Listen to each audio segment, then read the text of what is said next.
لغوی اعتبار سے علم کا مطلب تو ڈکشنری میں اگر آپ دیکھیں گے جاننا ہوتا ہے، جاننا. اور ایک معنی یہ بھی بیان کیا ہے کہ ما بہل انکشاف. ما سے مراد آلہ ہے کہ علم ایک ایسا آلہ ہے کہ جس کے ذریعے انکشاف ہو جاتا ہے. انکشاف کا مطلب ہوتا ہے کھل جانا کسی چیز کا، واضح ہو جانا. علم نہ ہو تو نہ ہدایت انسان پہچان سکتا ہے، نہ گمراہی، نہ حلال، نہ حرام، نہ پاک، ناپاک، نہ خوش مذہبی، نہ بد مذہبی، نہ خوش مذہب کو، نہ بد مذہب کو، بالکل. نہ بدعت، نہ گمراہی، نہ ہدایت. یہ علم ہی ایک ایسی چیز ہے کہ جو چیزوں کو کھول کر واضح کر دیتا ہے. اور اصطلاحی اعتبار سے علم کی تعریف ہی کی گئی ہے کہ کسی شے کی وہ صورت جو عقل میں حاصل ہو جائے اس کو علم کہتے ہیں. اور یہ بہت ہی اچھی تعریف، کیونکہ بعض اوقات انسان کچھ سیکھ لیتا ہے، بعض نے تو سیکھنے کے پروسیس کو علم کہا ہے. جی. تحصیل علم کا نام یعنی کسی معلومات کو حاصل کرنا یہی علم ہے. یہی علم ہے. لیکن حقیقتاً جب تک وہ ذہن میں نہ ہو تو وہ علم آپ کے لیے نافع نہیں رہے گا. بالکل. وہ آیا اور گیا. بالکل ایسا ہے جیسے آپ اپنے والد کو آپریشن کرانے کے لیے کسی ڈاکٹر کے پاس جائیں اور وہ کہے کہ رئیس بھائی جو کچھ پڑھا تھا نا بھول چکا ہوں، لیکن لٹائیے اللہ کا نام لے کے کرتے ہیں کچھ نہ کچھ. تو آپ کہیں گے بھائی خدا کا خوف کر لے. اس کا مطلب ہے اس کے ذہن میں جب وہ علم موجود نہیں تو وہ ایسا ہی ہے جیسے اس نے علم حاصل ہی نہیں کیا. اس لیے تحصیل علم کے ساتھ ساتھ تحفیظ علم اپنے ذہن میں یہ انتہائی ضروری ہے. وہی علم انسان کو نفع دیتا ہے، وہی نافع ہوتا ہے. باقی یہ کہ کون سا علم افضل ہے، دنیاوی یا دینی، دیکھیں یہ تقسیم ہماری ہے.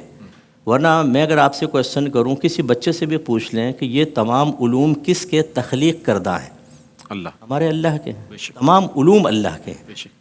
اور ہم نے اسی تقسیم کی وجہ سے ایک بہت بڑے اپنے ملک کے یا اپنے مذہب کے حصے کو دینی لوگوں سے دور کر دیا. بالکل. تو یہ دنیاوی تعلیم والے ہیں، یہ دینی تعلیم والے ہیں. آپ دیکھیں بالکل علیحدہ ہو گئے. الگ الگ. اگر ایک یونیورسٹی کا بچہ دارالعلوم میں چلا جائے اس کو اتنی اجنبیت محسوس ہوگی کچھ انتہا نہیں. اور ایک دارالعلوم میں صرف پڑھنے والا بچہ اگر یونیورسٹی میں چلا جائے وہاں بڑی اجنبیت محسوس کرے گا. ماحول چینج ہو گئے، تعلیم چینج ہو گئی.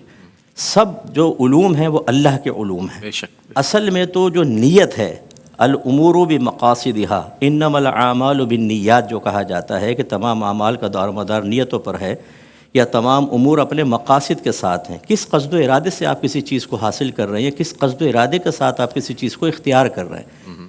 اگر ایک دارالعلوم میں پڑھنے والا بچہ قرآن و حدیث کو صرف دنیا حاصل کرنے کے لیے حاصل کرے تو ایک ضعیف حدیث کے مطابق نبی کریم صلی اللہ علیہ وسلم نے فرمایا کہ نا-اہل کو علم دینے کی مثال ایسی ہے جیسے سور کے گلے میں موتی کا ہار ڈال دینا.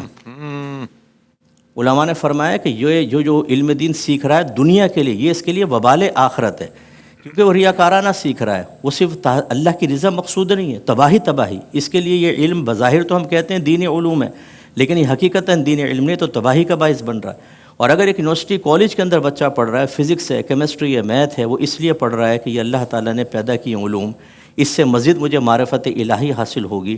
میں اس لیے پڑھ رہا ہوں تاکہ اس سے رزق حلال، مجھے ایک اچھی نوکری ملے گی، رزق حلال حاصل ہوگا.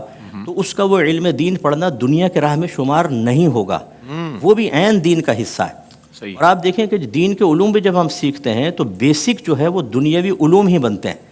بچوں کو پہلے آپ لکھنا سکھاتے ہیں، پڑھنا سکھاتے ہیں، ایک دم دین کی طرف تو نہیں لاتے نا.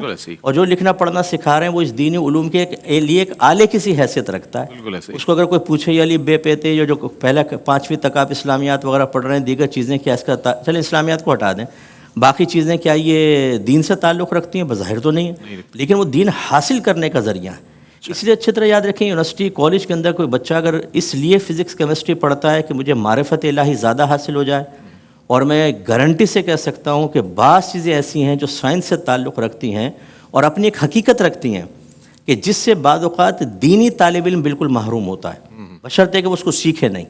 سیکھے گا تو ٹھیک ہے، ورنہ بعض اوقات تو معرفت اس جہت سے زیادہ حاصل ہو جاتی ہے جو ان علوم کا حامل ہے.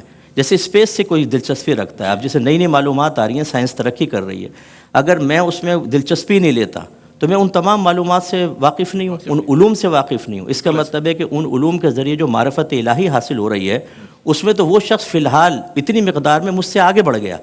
اس لیے ہماری گزارش یہ ہے کہ اس تقسیم کے بجائے انسان کو چاہیے کہ دونوں چیزوں کو ملا کر چلائے. یونیورسٹی کالج والوں کو چاہیے کہ علوم دینیہ کو جو ایک بچے کے لیے انتہائی ضروری ہیں، کم از کم فرض علوم اس کو شامل کرنا چاہیے.